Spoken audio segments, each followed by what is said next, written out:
Well, joining me in the studio tonight are my guests, Oladipo from the BoxTalk UK, the founder of BoxTalk UK, and Thomas Farines from Football Beyond Borders. Now, gentlemen, we have to start with the crisis in Argentinian football.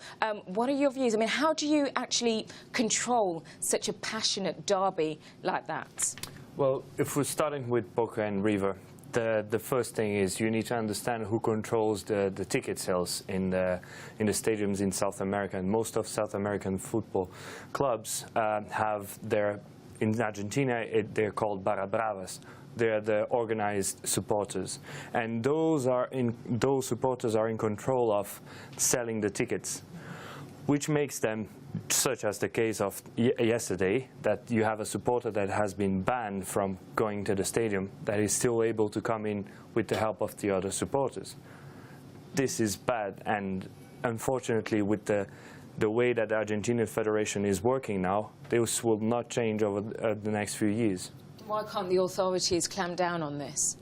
I think, look, we're trying to almost put it down to an Argentinian problem. It's not. It's a worldwide football problem.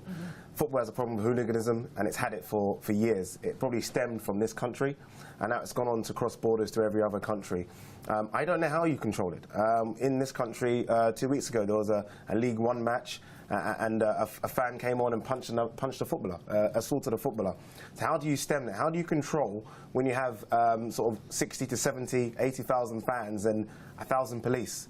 You're almost hoping nothing kicks off. You can't really control what 1 or 2 or 300 crazy fans are going to do.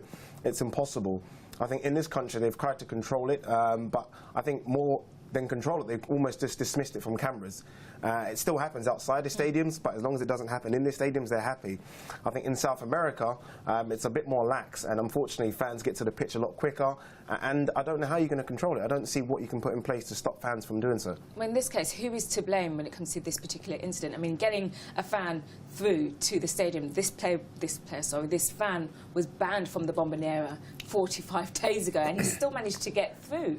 Well, there's not only one person that they all share the club, the supporters, and the Argentinian Federation, as well as the CONMEBOL, who has now the control over what's going to happen with this football game. They can either start by putting a very huge fine and changing the rules, adapting a new system that would make them actually that not happen again, such as the English system, for example, that if you get caught, you're actually banned for life, and you have cameras. You don't have cameras in South American stadiums. Besides in Brazil, where because it's very old stadiums. This, for example, if you take the example of the stadium that we just saw, the 4th division match, that's a stadium that has been built during the Argentinian dictatorship back in the 60s, 70s. So why not invest in the stadiums and build new ones, or just update it? Because there's a lack of investment in football, not only in the professional side of it in South America, but specifically in the amateur side of it. There's no interest in investing in the football. The interest is selling the players to Europe, which is... But they get the money, and then surely that money can go towards the upkeep of the stadium. It can do, but we're talking about a 4th division match here. Let's not pretend it happens in this country. Even in the 3rd or lower leagues in this country, stadiums are still rotten and there's no improvements. And this country is supposed to be the country for football, so to speak, when it comes to investment. So it's not going to happen in South America, like you say. It's a 4th division club this happened with. So things like CCTV, things like security and police are not going to happen that lower league down. In the case of Boca and River Plate, security is a lot better, CCTV is in place, but lower league down in League 4, it's not going to happen. It doesn't happen in grassroots football in this country either. And also you need to remember that the transfers, most of the money doesn't go directly to the clubs. There's a thing that FIFA has banned, but I personally think that they will go back on it, which is the TPO, third-party ownership. And that has been ruining South American football and Central American football for the past 10 years. Okay, well, sticking with South American football, I believe there's some other news about, I think, Peru? Yes. Yep. So this week in Peru, black player, a Peruvian black player, was assaulted racially during the stadium. and his mother was aggressed because his mother was sitting, unfortunately, on the side of the supporter that abused the player, and she defended her son.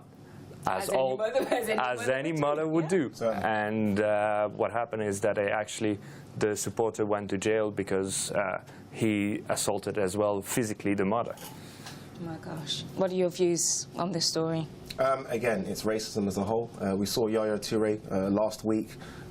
He put out a tweet when he went to go and see the racism football in this country and said, look, no more racism, let's stop. He got 2 racist tweets back straight away. It's something that's going to be hard to condemn, hard to contain. Again, how do you stop racism? It's not just a football thing, that's just a society thing in general. How do you stop it? I don't know. We're talking banning orders. Education is a right thing, but again, it needs to start from the bottom to the top, and I think football is probably a long way behind politics in terms of sorting it out.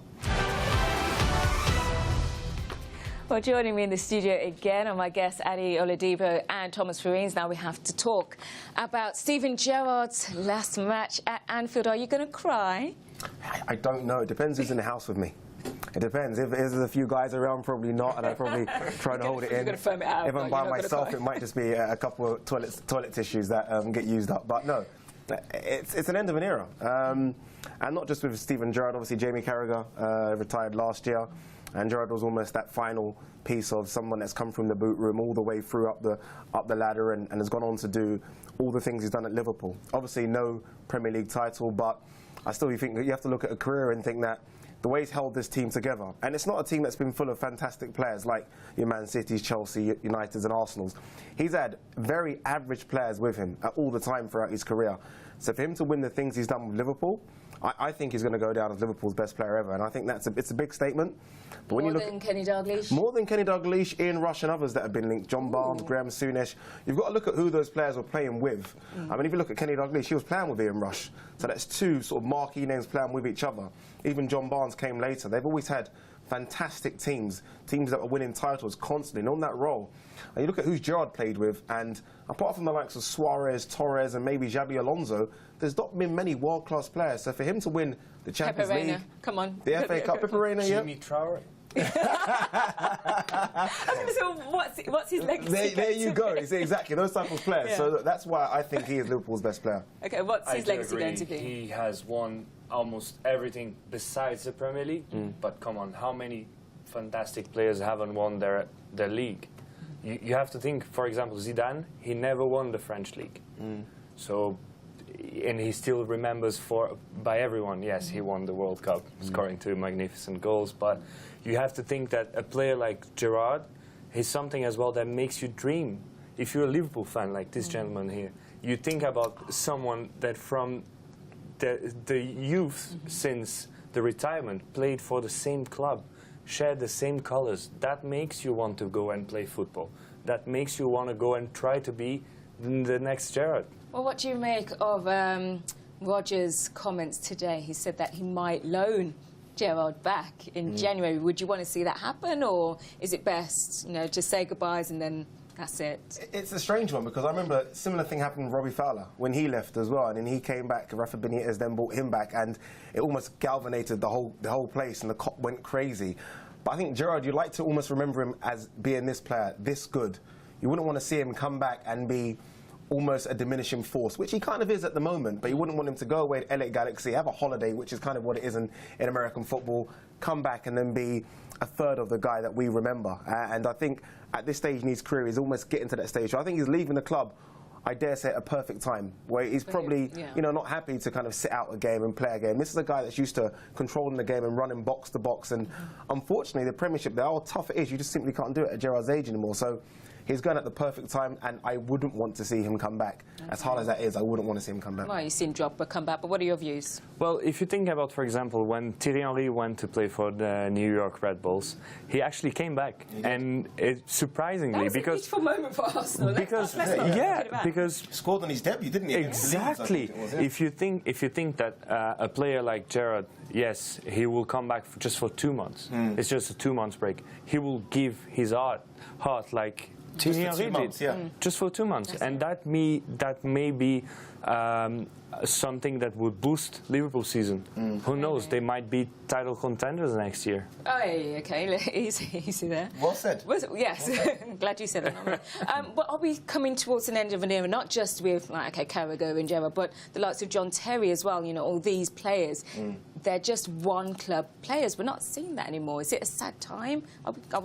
Is it sad that we're seeing this? I think it is, and it's not just in this country, it's in Spain as well. It's happening all over football now. I mean, if you're that good, unfortunately, and for wanting sake, your team that you're playing for, that you've come up through, isn't that good, there's a good chance you're going to move on. We've seen it, Harry Kane, he's a Tottenham man through and through, half Arsenal, they say. And after one season, there you go. And after one season, they're asking him to go to Man United for 45 million. I mean, you're right, it's an end of an era with John Terry. John Terry's probably going to retire next season as well. And I think that's it. You're not going to see that again, and it's a shame. It's a big shame. Last word? It's about how strong you are. If you understay, think about Messi, think about Xavi, think about Iniesta. Those are the ones you need to follow. Okay, gentlemen, thank you very much.